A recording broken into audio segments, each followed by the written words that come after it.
Luther Center tenants near downtown Rockford woke up to broken glass and slashed tires over the weekend, and people say this isn't the first time.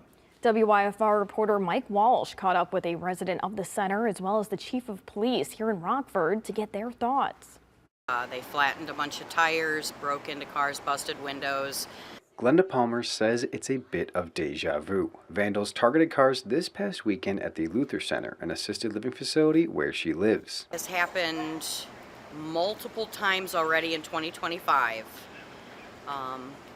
more than 3 times. And Palmer says the people who live there just can't deal with the repeated acts of vandalism. Tires are all flat when you wake up. I mean, it puts a lot of stress on people that are elderly and disabled and already are dealing with a lot.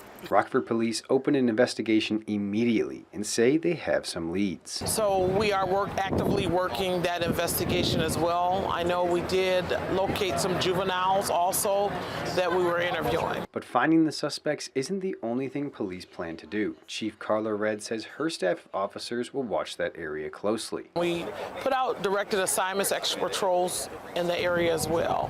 And of course, our partners, we work with the residents also that have residential cameras at their homes as well to see what footage they may have captured.